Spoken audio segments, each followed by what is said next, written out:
बिस्मिल्लाहिर्रहमानिर्रहीम, अस्सलाम वालेकुम, वेलकम टू सुनो टुनाइट विद सादिया अफजाल। आज जो हमारे इलेक्शन के सिलसिले का ये प्रोग्राम है, ये गुजरात डिस्ट्रिक्ट से हम आपके लिए लेकर आए हैं। गुजरात में अगर आप देखें तो नेशनल असम्बली की 4 नशस्तें हैं, NA 62 से NA 65 तक, और प्रोविंशियल असम्बली की 8 नशस्तें हैं, PP 27 से PP 34 तक। अब अगर यहीं पर अगर आप इन्हीं 4 जो नेशनल असम्बली की नशस्तें हैं, जो माजी के रिजल्ट्स रहे हैं इलेक्शंस के, जो अगर आप देखें 2018 में तो यहाँ पे पाकिस्तान तहरीक इंसाफ को एक नशस्त मिली, फिर पाकिस्तान मुस्लिम लीग कायद आज़म की जो है वो 2 नशस्तें थीं, PMLN की यहाँ से 1 नशस्त थी। और इसी तरीके से अगर 2018 के आप इंतखाबात में देखें तो PMLN और काफ लीग जो है जीती रही है। और 2008 वो आखिरी टाइम था जहां पे इन 4 कौमी असम्बली की नशस्तों में से 2 कौमी असम्बली की नशस्तें जो हैं वो पाकिस्तान पीपल्स पार्टी ने हासिल की थी। और उसके बाद से अब तक नेशनल असम्बली पाकिस्तान पीपल्स पार्टी यहाँ से सीटें नहीं निकाल सकी है। कायरा साहब 8 में यहाँ से पीपल्स पार्टी की तरफ से जीते थे, फिर चौधरी अहमद मुख्तार जो हैं उन्होंने दूसरी नशस्त निकाली थी, चौधरी परवेज़ इलाही जो है वो यहाँ से जीतते रहे हैं। अगर हम देखें PMLN के तो 2 दफ़ा चौधरी आबिद रज़ा कोटला जो हैं वो जीतते आए हैं। इस दफ़ा उसी नशस्त पर जिसके 2 इलेक्शंस पहले परवेज़ इलाही साहब ने जहाँ से जीते, उस पर चौधरी सालिक हुसैन साहब जो हैं, चौधरी शुजात हुसैन के साहबजादे, वो कंटेस्ट कर रहे हैं नेशनल पर भी और एक प्रोविंशियल असम्बली की नशस्त पर भी। और उनके भाई चौधरी शाफे हुसैन जो हैं वो सूबाई असम्बली की दूसरी नशस्त के लिए हैं। चौधरी वजाहत हुसैन के अगर बेटे की बात करें तो वो भी आपको एक नेशनल असम्बली की नशस्त पे नज़र आते हैं, NA 62 की। सो आज इन तमाम नशस्तों का हल्कों का जायज़ा लेंगे, यहाँ पर उम्मीदवारों की क्या सूरत हाल है, वो क्या मंशूर लेकर आ रहे हैं, वो आपको बताएंगे। और जो गुजरात डिस्ट्रिक्ट के 21 लाख से ज़ायद रजिस्टर्ड वोटर्स हैं, 8 फरवरी को वो क्या फैसला करेंगे, किस चीज़ को बुनियाद बनाकर करेंगे, उम्मीदवारों से वो क्या मंशूर है, क्या वो चीज़ें हैं जो सुन रहे हैं जिसकी बुनियाद पर ये फैसला होगा, वो सब आपको बताएंगे आज के प्रोग्राम में। Stay with us. So NA 62 से पाकिस्तान मुस्लिम लीग नवाज़ के जो उम्मीदवार हैं, पहले उनसे आपकी मुलाकात करवाते हैं। चौधरी आबिद रज़ा कोटला साहब हमारे साथ मौजूद हैं। 2018 का इलेक्शन आपने जीता, 2013 का इलेक्शन आपने जीता, इस दफ़ा क्या उम्मीदें हैं? इंशाल्लाह मैं अल्लाह ताला के यहाँ पूरा उम्मीद होगी कि मेरे साथ ही मेरा हल्का अल्लाह ताला के फजल करम से पहले से भी ज़्यादा मेरे साथ मजबूती और इस्तकामत से खड़ा है। और मुझे यकीन है कि जी इंशाल्लाह ये 13 और 18 से भी ज़्यादा बेहतर लीड में मैं ये हल्का जीतूंगा इंशाल्लाह। अच्छा, तो वैसे अगर मैं पूछूंगा हल्के के अंदर किससे देखते हैं अपना मुकाबला? देखिए, अगर तो PTI के कैंडिडेट कल कैंपेन शुरू कर लेते हैं तो यकीनन मेरा मुकाबला उन्हीं के साथ होगा। ठीक है, बाकी तो जितने भी कैंडिडेट हैं वो नहीं, यहाँ काफ लीग एक्सिस्ट नहीं करती। यहाँ पे PMLN और PTI है, यहाँ मेरा मुकाबला जो है वो PTI से ही होगा। ठीक है ना, तो यहाँ काफ लीग की जो है वो कोई ऐसी ग्राउंड पे सिचुएशन नहीं है कि वो कोई मुकाबला कर सके। ठीक है, वैसे उनके कैंडिडेट हैं मूसा इलाही जी, यहाँ पे कैंडिडेट हैं उनके जी। ठीक है, अच्छा, आपने कहा कि आपको अगर PTI की कैंपेन शुरू हो जाती है, अब PTI बतौर जमात तो है नहीं क्योंकि उनका इंतखाबी निशान नहीं है, पार्टी नहीं है, अब उनके जितने भी कैंडिडेट्स हैं वो इंडिपेंडेंट कंटेस्ट कर रहे हैं। सो आपको लगता है कि उससे कोई फ़र्क पड़ेगा, कोई आपको ज़्यादा फ़ायदा उसका हो सकता है अगर वो सिर्फ आज़ाद हैसियत में लड़ते हैं? देखिए, ये तो बगैर टिकट के तो हमने सेनेट का इलेक्शन हमने भी लड़ा था, और बगैर टिकट के इलेक्शन मैंने भी यहाँ से जीता था। तो PTI का वोटर तो यहाँ पर है, ठीक है, उनका सपोर्टर भी है, उनके कैंडिडेट्स भी हैं। तो उनकी जमात वाला जो वाला इशू है कि उनके पास बल्ले का निशान नहीं है, लेकिन बाकी तो उनके पास सारा स्ट्रक्चर जो है सियासी है वो मौजूद है। मैंने कहा कि मुकाबला मेरा, उनके पास निशान कोई भी हो, मुकाबला मेरा PTI के साथ ही यहाँ पे है। PTI का कोई भी कैंडिडेट हो, लेकिन इंतखाबी निशान से फ़र्क नहीं पड़ेगा। पहले तो कहता ना एक बल्ला था, अब उन्होंने किसी को जूता उठा के दे दिया, किसी को चिमटा उठा के दे दिया, उनको समझ ही नहीं आ रही कि हमारे इंतखाबी निशान है क्या।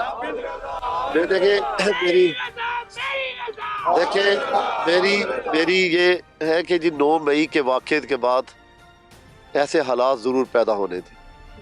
मैं अक्सर ये कहता हूँ कि हमारे इदारों ने 9 मई के वाक़े को शायद अदलिया ने, इस्टेब्लिशमेंट ने, सारे इदारों ने एक तरह संजीदा नहीं लिया, सियासी जमातों ने भी नहीं लिया। 9 मई का सानिया मेरे नज़दीक 71 के सानिया से भी बड़ा है।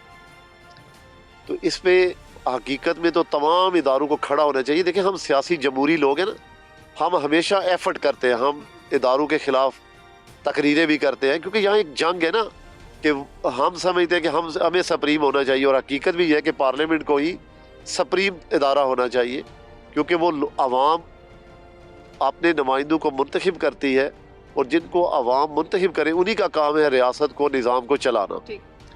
लेकिन आप जमहूरियत के अंदर ये गुंजाइश नहीं है कि आप तनसीबात पर हमले करें, अपने सियासी कारकुनों को, अपने क्राउड को, अपने हजूम को आप उनके जज्बात से खेलें और इन्हें अपने ही सरकारी तनसीबात पर हमले करवाएं।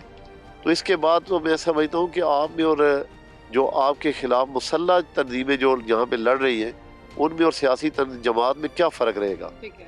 तो 9 मई से आप कहते हैं 1971 से बड़ा सानिया है 9 मई का, लेकिन आपने 9 मई का जो सानिया है ना जी, वो मेरे नज़दीक बहुत बड़ा सानिया है।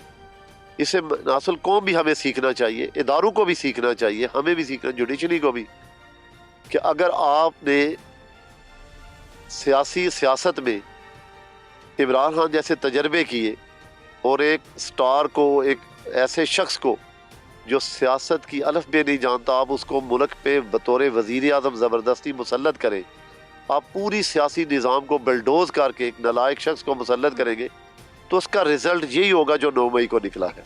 लेकिन आपने भी एस्टेब्लिशमेंट का और अदलिया का जिक्र किया, तो ये बताइए कि अगर ये डिले हुआ या जो मुल्जिम थे मुजरिम साबित हुए, तो उनको कैफरे किरदार तक फिर पहुंचाया क्यों नहीं गया? डिले अगर है तो क्यों है? देखिए ये मैंने पहले ही कह दिया कि जिस तरह जुडिशरी को इस मसले को पहले दिन संजीदा लेना चाहिए था, उन्होंने नहीं लिया। मैं ये समझता हूँ कि ऐसे वाक़यात दुनिया के एस्टेब्लिश मुल्कों में भी हुए, जैसे बरतानिया में माजी में को आज से 10-12 साल पहले फसादात फूटे थे, वहाँ लोगों ने बड़े बड़े मॉल जलाए, लूट मार की, लेकिन उसी वक्त जो डेमोक्रेसी की कहते हैं कि मदर ऑफ डेमोक्रेसी, उन्होंने भी वहाँ पे आइन को मुअत्तल किया और पूरी जुडिशरी एक्टिव हो गई और 24 आवर वहाँ कोर्ट खुली, उन्होंने ट्रायल किया, भलवाइयों को उन्होंने इबरतनाक सजा दी और बरतानिया के लिए आइंदा उन्होंने मिसाल कायम कर दी।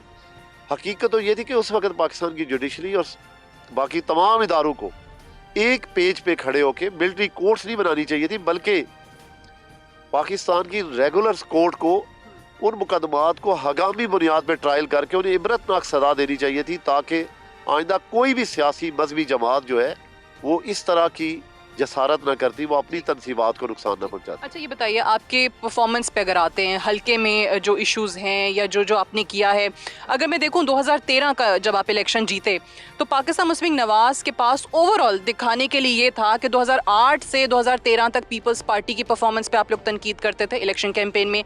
2018 के इलेक्शन में आप लोगों के पास दिखाने को ये था कि नवाज शरीफ साहब को किस तरीके से निकाल दिया गया। इस बार आपके पास इलेक्शन कैंपेन में दिखाने को क्या है आवाम के लिए? मैंने कहा कि 13 से 17 तक हमें हुकूमत मिली। हकीकत तो ये थी कि 17 में हमारी हुकूमत को अमली तौर पे गिरा दिया गया। जब मियां नवाज शरीफ वज़ीर आज़म नहीं रहे तो समझे कि आपकी हुकूमत गिर गई थी। 13 से 17 तक मैं पूरा पाकिस्तान एक तरफ रख दूँ, आप सिर्फ मेरे हल्के को थॉरली विजिट कर ले, पूरे हल्के को, तो आपको पता चलेगा कि पाकिस्तान किस तेज़ रफ्तारी से तरक्की कर रहा था। यहाँ कारपेट रोडों के जाल बिछे, यहाँ कॉलेज बने, यहाँ पे हॉस्पिटल बने, यहाँ पे हर शोबा में तरक्की हुई। आपके सिविल इदारे बेहतरी की तरफ गामजन थे। आपने जब पनामा का तजर्बा किया और एक पाकिस्तान के एक मुदब्बर शख्स को जो एक संजीदगी के साथ मुल्क को लेके आगे चल रहा था, जब आपने उसकी हुकूमत को गिराया तो उसके नुकसानात देखें फिर पूरी कौम आज तक फेस कर रही है। आज भी मैं समझता हूँ कि आज हमारे पास उम्मीद है, हमारे पास साबका अपनी कारकर्दगी है। हम उस तजर्बे और उम्मीद की बुनियाद पे ये इंशाल्लाह यकीन दहानी कराते हैं पाकिस्तानी अवाम को कि मियां नवाज शरीफ की सरबराही में इंशाल्लाह ये मुल्क दोबारा वहीं से तरक्की का रास्ता सफ़र तय कर शुरू करेगा जहाँ से 17 से हमें रोका गया। हम वादे नहीं करेंगे कि हम 50 लाख घर बनाएंगे, 1 करोड़ नौकरियां देंगे, नहीं, इंशाल्लाह मेरे अल्लाह को मंजूर। आप देखेंगे डॉलर भी कंट्रोल होगा, महंगाई भी कंट्रोल होगी, गवर्नेंस भी बेहतर होगी, अमन और अमान दोबारा बहाल होगा और पाकिस्तान फिर तेज़ रफ्तारी से तरक्की करेगा। अभी अभी जो पिछले 16 महीने का बार बार आप लोगों से सवाल किया जाता है, जिसमें आप पीडीएम का हिस्सा थे, उस पे भी क्या इलाके हल्के के लोग सवाल करते हैं? क्योंकि उस टाइम पे इकोनॉमी कुछ अच्छी तो नहीं रही, महंगाई तो बहुत बढ़ी। देखिए, मैंने कहा ना कि आपने सिर्फ डिफॉल्ट होने से बचाया, ठीक है। पार्लियामेंट और इदारों के दरमियान जो तसादम होने जा रहा था, आपने उसको बचाया। आप उस हालात में 16 महीने में आप इकॉनमी को बेहतर नहीं कर सकते थे, आप महंगाई के रेशो को बेहतर नहीं करते। वो यकीनन जब आप निज़ाम को बचा रहे थे, आप पार्लियामेंट की मुद्दत पूरी कर रहे थे, वो सारे नुकसानात आपकी झोली में गिरे।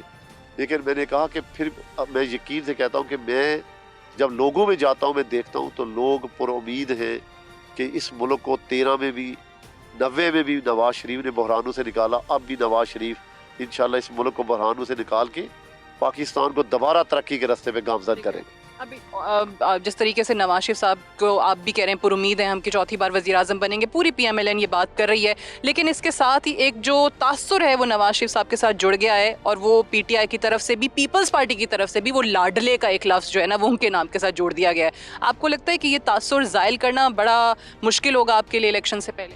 मैंने कहा कि अपोजिशन तो हमेशा आप पे इल्ज़ाम लगाती है। जब हम भी हुकूमत में तो यकीनन हमने चैनमन भी इल्ज़ाम लगाए, और कुछ आप सियासी जमातें तो हमेशा एक दूसरे पे लगाती हैं। मैंने कहा कि देखने वाली बात है कि नवाज शरीफ लाडला नहीं है, नवाज शरीफ इस मुल्क की और इस कौम की मजबूरी है। अब इसके अलावा अगर पूरी पाकिस्तानी कौम मुझे बता दे, कोई तजिया नगार बता दे कि नवाज शरीफ से मुहिब्बे वतन, इससे तजर्बाकार, इससे बेहतर कोई शख्स पाकिस्तान की पॉलिटिक्स के पास है, तो मैं ये समझता हूँ कि बिलावल को या आसिफ अली जरदारी को दे देना चाहिए मुल्क। मेरे ख्याल में पूरी कौम की इस वक्त एक ही उम्मीद है, और उसका नाम है मियां नवाज शरीफ। ठीक है।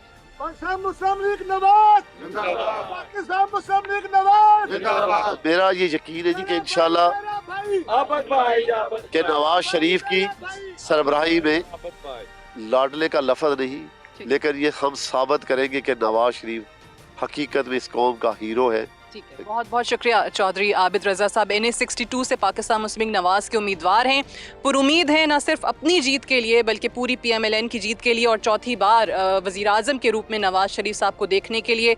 और ये भी इनका मानना है कि यहाँ पर क्यू लीग बकौल चौधरी साहब एग्जिस्ट ही नहीं करती। वो कहते हैं कि हमारा मुकाबला सिर्फ और सिर्फ PTI से है, और पार्टी ना ही सही, चाहे उनका कोई भी कैंडिडेट हो, जिस भी आज़ाद हैसियत में हो, जिस भी इंतखाबी निशान पे हो, अगर इस हल्के में मुकाबला है तो सिर्फ PTI से है, लेकिन फिर भी उनको अपनी एक बहुत बड़ी लीड के साथ जीत का यकीन भी है। एक ब्रेक लेंगे, ब्रेक से वापस आएंगे, प्रोग्राम को जारी रखेंगे। आज गुजरात डिस्ट्रिक्ट के हवाले से हम यहाँ पर क्या इंतखाबी मुहिम जारी है, कौन कौन से उम्मीदवार हैं, वो प्रोग्राम के थ्रू आप तक लेकर आ रहे हैं, और पाकिस्तान मुस्लिम लीग से, काफ लीग से कौन उम्मीदवार हैं उनके हवाले से आपको बताते चलें। चौधरी सालिक हुसैन हैं यहाँ NA64, और साथ ही पंजाब असम्बली के लिए भी कंटेस्ट कर रहे हैं 32, हमारे साथ इस वक्त मौजूद हैं। बहुत बहुत शुक्रिया, आपने हमें टाइम दिया। सबसे पहले तो बताइएगा कि इस दफ़ा क्या वाकई वो मोमेंटम है इलेक्शन कैंपेन्स का जो हर साल हुआ करता था? नहीं जी, मैं समझता हूँ कि इस दफ़ा तो बिल्कुल ही मोमेंटम नहीं है। और आप ये देखें, इलेक्शन कैंपेन तो 3-4 महीने पहले फुल फ्लो में होती थी, तो अब तो मेरे ख्याल में 3-4 हफ्ते पहले ही कैंडिडेट्स जो हैं वो हल्का हल्का बाहर निकलना शुरू हुए हैं और कैंपेनिंग स्टार्ट किए उन्होंने। इसकी वजह क्या है, क्या डिले क्यों हुआ इस दफ़ा इलेक्शन कैंपेन? मेरे ख्याल में ये अनसर्टेनिटी थी काफ़ी हद तक। लोग एंड तक यही सवाल पूछते रहे कि पता नहीं होने इलेक्शन या नहीं होना है। तो यहाँ तो लोग कंफर्टेबल थे शायद, जो निज़ाम चल रहा था उसके साथ, जो निगरान हुकूमतें थी उनसे खुश थे लोग, तो इस वजह से शायद खामोश रहे हैं। बस जनरली एक इसी तरह का रुझान रहा है कि अनसर्टेनिटी रही है बहुत ज़्यादा। और अभी यकीन हो चला है कि वाकई 8 फरवरी को ही इलेक्शन है? जी, हम तो जी उस यकीन के साथ ही मेहनत कर रहे हैं, क्योंकि इलेक्शन कमीशन अनाउंस जी, और हो या ना हो, अब क्योंकि हल्के की आवाम के साथ अब अटैच हो गए हैं, तो मैटर नहीं करता चाहे डिले हो जाए या पहले हो जाए। पाकिस्तान मुस्लिम लीग की हल्के में क्या पोजीशन कैसी देख रहे हैं? बहुत अच्छी है जी, गुजरात की हद तक तो माशाल्लाह ये है कि असल में ये हमारी तीसरी जनरेशन है। मेरे दादा ज़हूरुल्लाह साहब, मेरे वालिद भी, तो उसी निस्बत से जो है वो लोग मेरे साथ भी दिन ब दिन जो है वो काफ़िला बढ़ता जा रहा है हमारा। ठीक है। उसी उम्मीद के साथ कि जी मैं भी उसी तरह का उनके साथ बर्ताव करूंगा जितना मेरे वालिद साहब करते रहे। बिल्कुल सही है। अभी अगर ये देखें 64 को देखें, या जो प्रोविंशियल सीट्स हैं 32 है 31 है, ये आपकी आबाई सीटें रही हैं। पिछले 2 इलेक्शंस में भी जीतते रहे, 18 में भी जीते परवेज़ इलाही साहब, 13 में भी इसी नशिस्त से। सो इस दफ़ा उससे बेहतर पोजीशन हुई है या कुछ फ़र्क पड़ा है जो एक रिफ्ट ख़ानदान में नज़र आया? नहीं, डेफिनेटली जी उसमें टाइम लगेगा। मैं समझता हूँ कि इस इलेक्शनों में ऑब्वियसली उन्होंने भी यहाँ पे अपने ताल्लुकात बनाए लोगों के साथ, उनका भी डीलिंग रही है बहुत अरसा। तो ये मुश्किल ज़्यादा है आपके लिए? मैं समझता हूँ जी क्योंकि पहली दफ़ा, ठीक है। लेकिन जो जो जो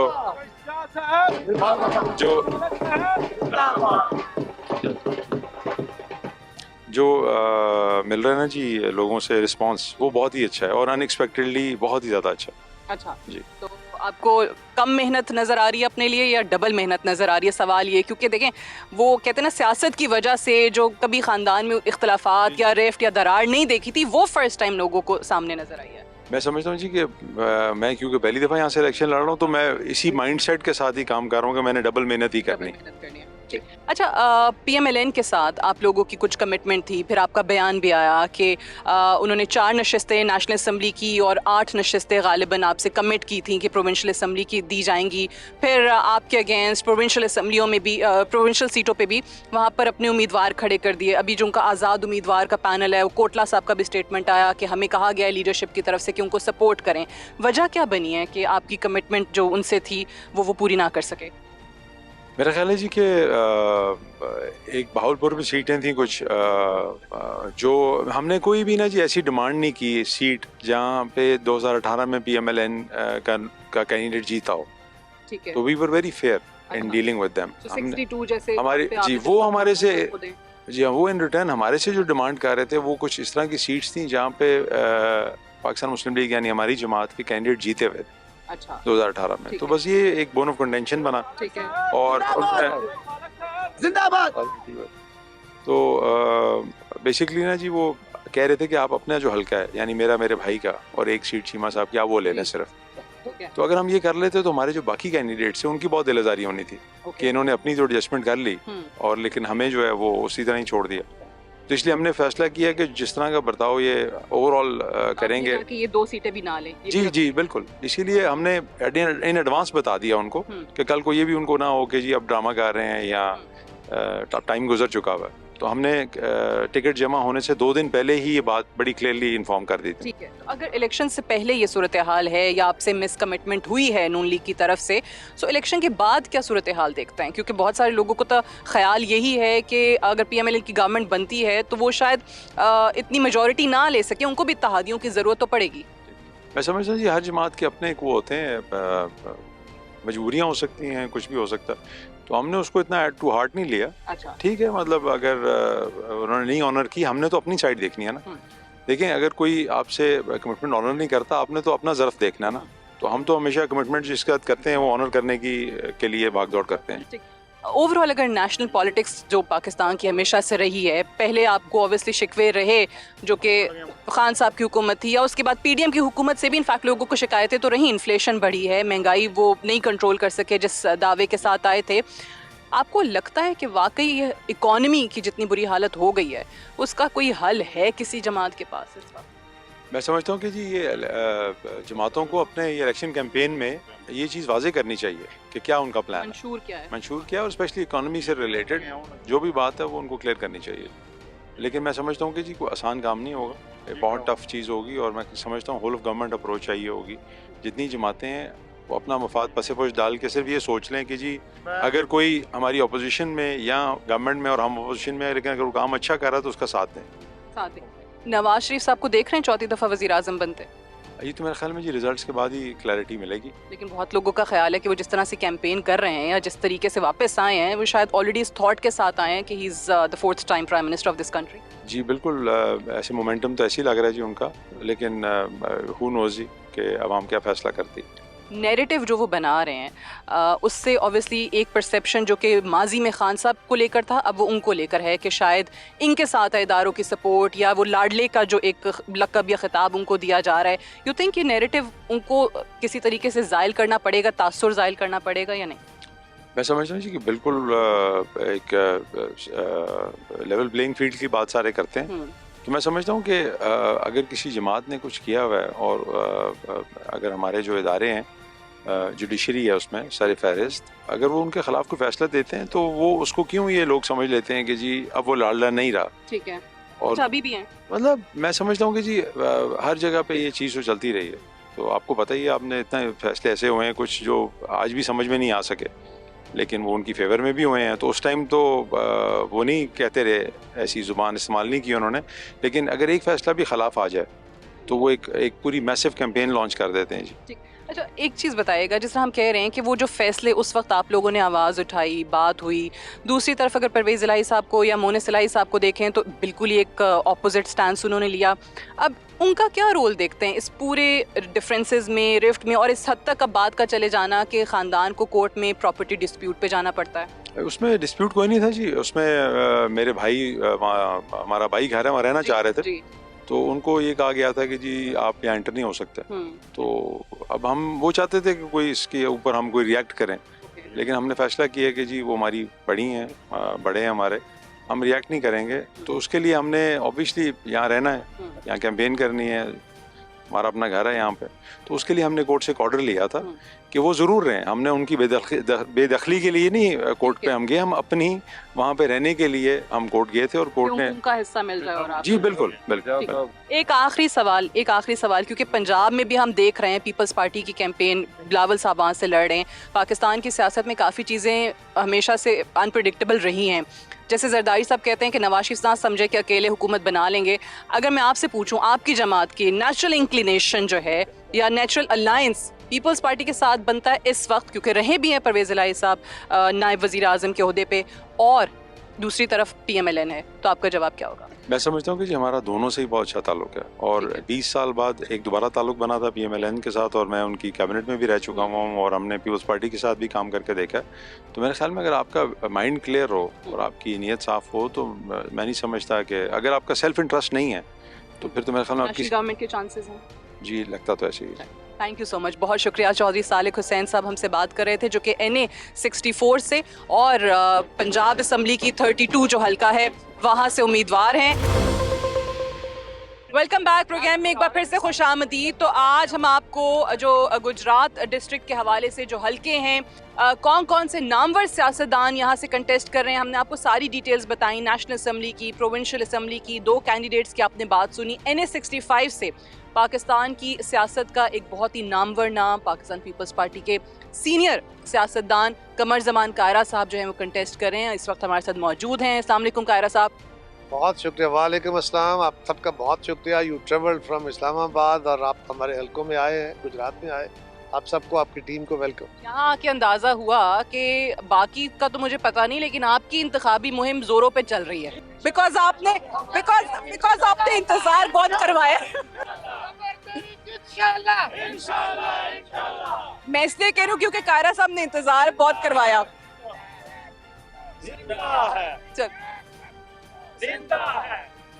चले, ये मुझे बताइए, 2008 के बाद तीर गायब हो गया यहाँ से, अब आने के चांसेस बाकी हैं? इसके बारे में मैं तो ऑप्टिमिस्ट हूँ, यकीनन। मेरे साथियों के अंदर जो जोश है इस वक्त, मेरे हल्के की जो पल्स है, अगर इंशाल्लाह इलेक्शन दुरुस्त तरीके से होते हैं तो कोई वजह नहीं है, इंशाल्लाह हम कामयाब होंगे। न सिर्फ यहाँ से होंगे बल्कि बेटा चलता रहता है ये तो मेरे दोस्तों का, मेरे साथियों का, मेरे भाइयों का, इन बच्चों का जोश व खरोश जो है वो भरपूर तरीके से है। और मैं, सच्ची बात है, पहली दफ़ा 2013 के बाद आज हम 2008 वाला माहौल देखते हैं। अच्छा, 2008 वाला। ये जो शुरू में पीपल्स पार्टी को भी शिकायत हुई थी लेवल प्लेइंग फील्ड ना मिलने की, PTI को तो है ही, अब तो खैर PTI भी नहीं रही, उनका से तो उनके कैंडिडेट्स भी सारे आज़ाद हैं, उनका तो इलेक्शन सिंबल भी छिन गया। वो वाकई लेवल प्लेइंग फील्ड है अब सब जमातों के लिए? नहीं, लेवल प्लेइंग फील्ड अभी भी नहीं है, उनके लिए भी नहीं है, हमारे लिए भी नहीं है।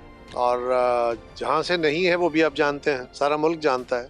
और हम चाहते ये थे और चाहते ये हैं, इलेक्शन में तो हम हिस्सा लेंगे, हर हाल में लेंगे। और जहाँ जहाँ किसी ने लेवल प्लेइंग फील्ड को डिस्टर्ब करना है, वहाँ हमारा भरपूर एहतजाज उनको नज़र आएगा कि क्या होता है। अच्छा। हम इसको बिल्कुल अलाउ नहीं करेंगे। आप कोई किसी रंग में इसको छेड़ना चाहेगा, लोगों का हक है इलेक्शन के अंदर उनको फेयरली अपना वोट डालने का हक दें, और यही बुनियादी तौर पे मुल्क को आगे ले जाने का एक बुनियादी तरीका है। अगर कोई ऐसा इलेक्शन बनाया जाता है जिस इलेक्शन में लोगों को एतमाद ही ना हो, ठीक है, तो वो इलेक्शन काउंटर प्रोडक्टिव होगी, उस इलेक्शन का कोई फायदा नहीं है। तो आपका फिर लायामल क्या है, क्या स्ट्रैटेजी क्या है? अगर ऐसा होता है तो आप कह रहे हैं कि भरपूर फिर एहतजाज होगा, वो किस किस्म का एहतजाज है? सड़कों पे आएंगे, कुछ और लीगल कोर्स होगा?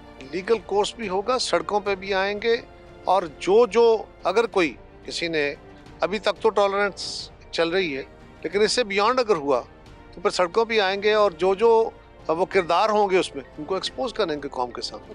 अपना मुकाबला यहाँ किससे देख रहे हैं?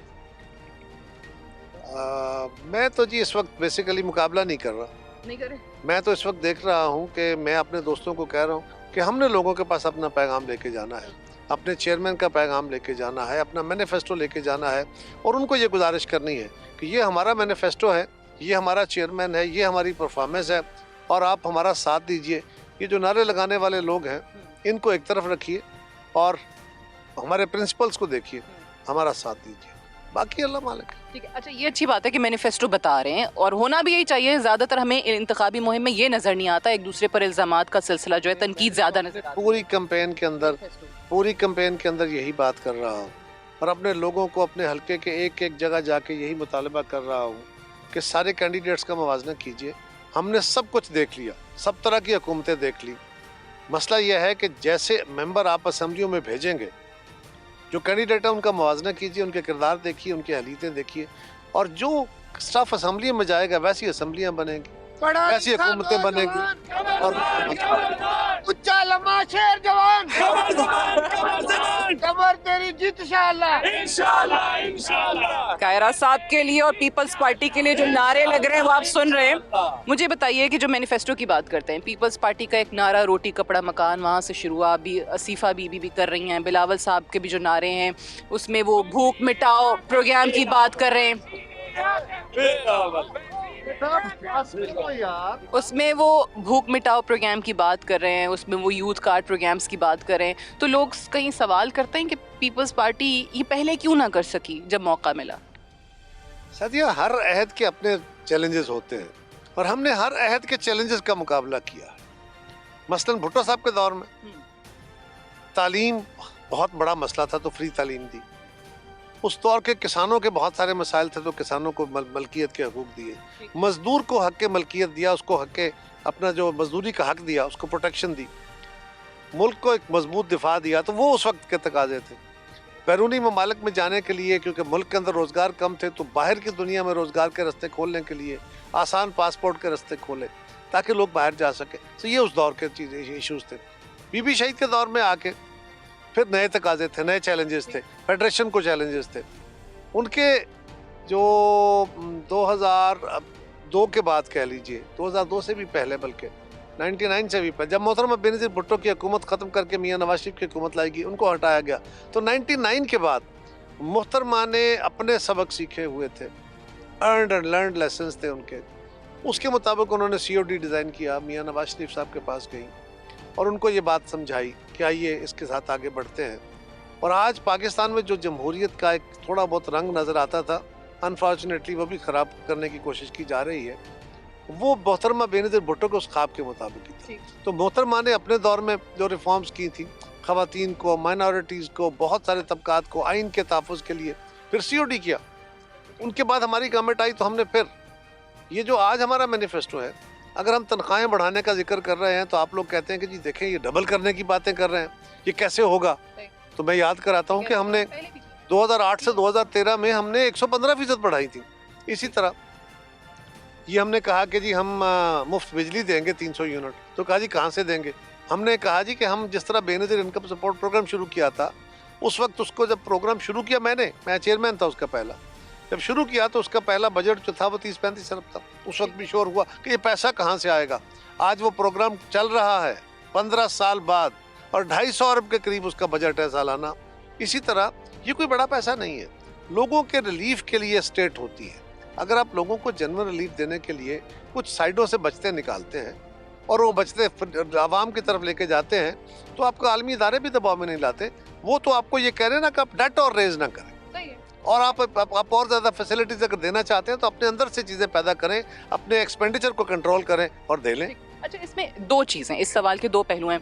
एक ये कि जो चीज़ें आप गिनवा रहे हैं या जो पीपल्स पार्टी के क्रेडिट पर हैं, जो चीज़ें अच्छी की हैं, आप इंफॉर्मेशन के वजीर भी रहे हैं, क्या वजह है कि पीपल्स पार्टी की अच्छी चीज़ों की प्रोजेक्शन उस तरीके से नहीं हो पाती है या लोगों के उनको जहन नशी नहीं हो पाती है? एंड सेकेंडली, पंजाब में आपको हम देख रहे हैं, एक दो और हमें लोग नज़र आते हैं, या फिर साउथ पंजाब में चले जाएं तो इक्का दुक्का पीपल्स पार्टी के बड़े नाम नज़र आते हैं, बट अदरवाइज पीपल्स पार्टी गायब क्यों हो गई पंजाब में? पहली बात यह सादिया है कि हमारे मुल्क के अंदर ना जमातें कमज़ोर कर दी गई। ओवर द ईयर्स बहुत सारी रीज़न उसकी बनी। हमें भी देखने की ज़रूरत है कि हमसे भी गलतियां हुई, कुछ फोर्स्ड गलतियां भी हैं।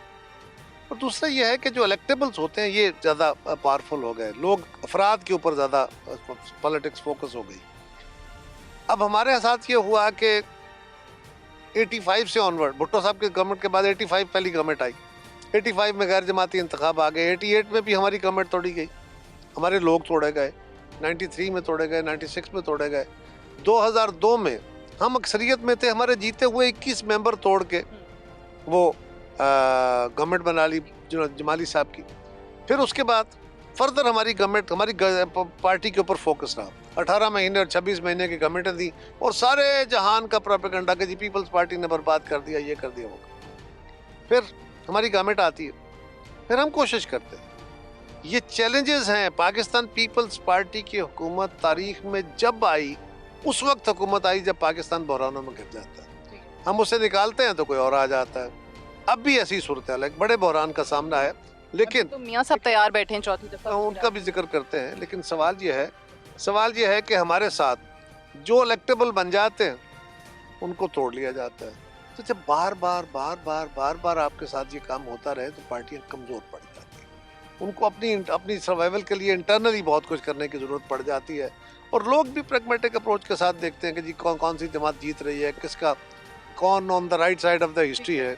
Right side in inverted commas नहीं, right side of the history means inverted commas में right side of the history. So गुजारिश है कि पीपल्स पार्टी तो कमजोर नहीं हुई, हाँ, क्योंकि इलेक्टेबल हमारे छुड़वा दिए गए, छोड़ के चले गए। ये 2018 में जो सबसे ज्यादा लोग तोड़े गए वो पीपल्स पार्टी के थे। बट बड़ी चीज़ें होती है ना, जब मैं अक्सर नून लीग के बहुत सारे लोगों से सवाल करती हूँ, जो चीज़ें आज उनको बुरी लग रही होती हैं, मिसाल के तौर पे उस वक्त पीपल्स पार्टी कहती थी ये कर दें, वो कर दें, 62(1)(f को ख़त्म कर दें, नैब के खात्मे की आप बात करते थे, अब वो उसके जब शिकार हुए तो वो उन्होंने कहा चले ख़त्म करने की बात करते हैं। हुकूमतें जब मिलती हैं तो ये चीज़ें नहीं हो पाती हैं, जब कानून साजी करने की पोजीशन में होते हैं हमारे पार्लियामेंटेरियंस। इसी तरीके से अगर ये कानून साजी कुछ इलेक्टेबल्स के बारे में हो जाती है, एक जमात से दूसरी जमात में जाएगा, तो उसमें शायद सारी जमातों का फ़ायदा होता है। सादिया, उसमें ना हमने बहुत कोशिश की, हमने बहुत कोशिश की अपने दौर में, जब हम 18वीं तरमीम कर रहे थे, कानून साजी कर रहे थे, तो ये सारी चीज़ें हमारे फोकस में थी। पीपल्स पार्टी का क्योंकि सबसे ज़्यादा तजुर्बा है और तजुर्बा भी मार खाने का है, क्योंकि हमने चीज़ों को ठीक करने की कोशिश की है और इस मुल्क के ताकतवरों ने हमें उस बात को कबूल नहीं किया, तो उसके मुकाबले में हमें बहुत सारी रेजिस्टेंस भी आई। अगर हम चाह रहे थे कि ये इलेक्टोरल रूल्स ठीक हो जाएं, इलेक्टोरल लॉज ठीक हो जाएं, तो पीटीआई, उस वक्त मुस्लिम लीग ने नहीं माना, हम पीटीआई को भी समझा रहे थे, ओ भाई इस तरह न करो, कल तुम अजाब में आ जाओगे और तुम फिर चीखोगे, तुम्हें बहुत बड़े हजीमत का सामना होगा। उस वक्त वो हमें गालियाँ दे रहे थे, हाथ झटक रहे थे, हम तो तावन की बातें कर रहे थे, इसलिए कि हमारा वो एक्सपीरियंस है और हमें मुकमुका की बात के ताने दिए जा रहे थे। सो आज वो भी इस अजाब का शिकार हुए हैं तो उनको समझ आया है, अल्लाह करे वो सीख ले। नून लीग को भी समझ आएगा। बिलावल साहब ने रिसेंटली कहा है कि जो जिस चीज़ से पीटीआई गुजर रही है, नून लीग पे भी वो वक्त आ सकता है। कि ये तो इस मुल्क की तारीख है, हम सबको एक बात समझनी होगी, इदारों को भी, हमें भी, सियासी जमातों को भी, कि हमें रूल्स ऑफ द गेम जो पॉलिटिक्स के हैं उसके अंदर आना होगा। अगर उसके अंदर नहीं खेलेंगे तो अल्टीमेटली जब आप रूल्स को तोड़ के खेल रहे होते हैं तो कभी ना कभी आप जख्मी हो जाते हैं। शेर जवान जिए जिए जिए भुट्टो, नारे नारे भुट्टो, जिए जिए जिए भुट्टो, तेरी बल्ले बल्ले इंशाल्लाह। ये भी होता है। जिए जिए जिए भुट्टो। भाई जो है ना पीपल्स पार्टी, जज्बाती ये नारे तख्लीक करने के भी बात ये बात दुरुस्त है, ये क्रेडिट पीपल्स पार्टी को जरूर जाता है जितने भी हलकों में के नारे देखेंगे ना वो हमारे रिदम पे बने हुए वो गानों की भी वो एक जो पीपल्स पार्टी का मशहूर गाना है उस पे बनना शुरू हो गए। बट खैर पंजाब में क्या ओवरऑल अगर देखें सियासत होती थी दो, एक भुट्टो की सियासत थी, एक एंटी भुट्टो थी। अब वो चीज़ जब से पीपल्स पार्टी या इत्तेहाद का हिस्सा रही या पीडीएम का हिस्सा रही, या वो कहते हैं ना अच्छी बात है कि अगर दूरियां जो हैं वो कम हुई या दोनों जमातें करीब आने लगी, लेकिन आपको लगता है कि उसने फिर जो नज़रिया था पीपल्स पार्टी का, जो सियासत थी, जो इंतखाबात में जोश था, जज्बा था, जो अवाम का रुझान था पार्टी की तरफ, उसको भी कम किया? साथिया ये जो सोशल एवोल्यूशन होता है ना, सीखने का अमल होता है समाजों का, सोसाइटीज़ का। हमारी सोसाइटी भी उससे गुजरी है, लेकिन हमारे साथ तज़ाब भी आए हैं। हमने कभी कश्मीर जहाद देखा, कभी अफगान जहाद देखा, उसके समरात देखे, दहशतगर्दी देखी, तो उसके बेशुमार चीज़ें हमारी वो जो डेमोक्रेटिक प्रोसेस ने चीज़ें रिफाइन करनी थी वो रुक गई।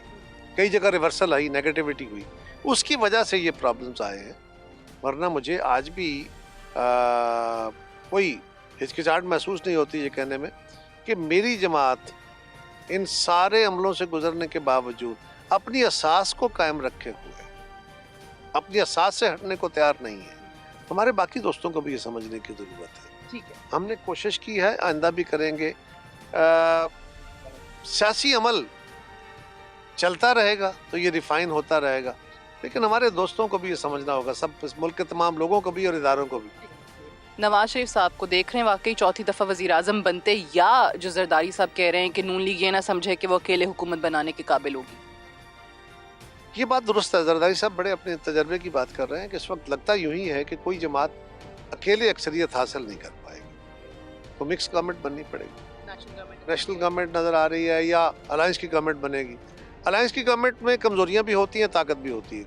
हम 2007 में जब आए थे, 2008 में हुकूमत में आए, तो उस वक्त हमने अलायंस में गवर्नमेंट बनाई, और वो अलायंस की गवर्नमेंट इतनी ताकतवर थी कि उस अलायंस ने पाकिस्तान के आइन को ठीक किया, NFC किया, नए कानून बनाए, सूबों को कौमों को शनाख्तें दी, बहुत सारे काम किए, डेवलपमेंट बड़ी की, फॉरेन पॉलिसी को ठीक किया, एक्सपोर्ट्स को बढ़ाया, पाकिस्तान के किसान को इमदाद दी, बहुत कुछ किया, बेनज़ीर इनकम सपोर्ट प्रोग्राम जैसे पॉवर्टी एलिवेशन के प्रोग्राम शुरू किए। लेकिन एक तरफ ये भी होता है कि अगर कोई बहुत अथॉरिटेटिव गवर्नमेंट आ जाती है तो वो भी डिलीवर करने की कोशिश नहीं करती, क्योंकि उसके अंदर ज़रा आना आ जाती है। आपकी ताकत ये होती है कि अगर आप मैक्सिमम जमातों को साथ में ला लेते हैं तो मुल्क के अंदर उसकी वाइडर ओनरशिप आ जाती है। तो हमें लगता यूं ही है कि कोalition गवर्नमेंट ही बनने का अमकान है, और कोalition जरदारी सबसे बेहतर कोई नहीं चला सकता। वज़ीर आज़म किसको देख रहे हैं? बिलावल साहब वज़ीर आज़म के आपके उम्मीदवार तो हैं? पक्का देख रहा हूँ। बहुत बहुत शुक्रिया। कायरा साहब हमसे बात कर रहे थे, NA65 से पाकिस्तान पीपल्स पार्टी के उम्मीदवार हैं, ना सिर्फ अपनी जीत के लिए पुरुमीद हैं बल्कि बिलावल साहब के वज़ीर आज़म बनने के लिए भी पुरुमीद हैं। गुजरात डिस्ट्रिक्ट के हवाले से जो हमारी इलेक्शन सीरीज़ का प्रोग्राम है वो यहीं कंक्लूड करते हैं। मुझे इजाज़त दीजिए, खुदा हाफ़िज़।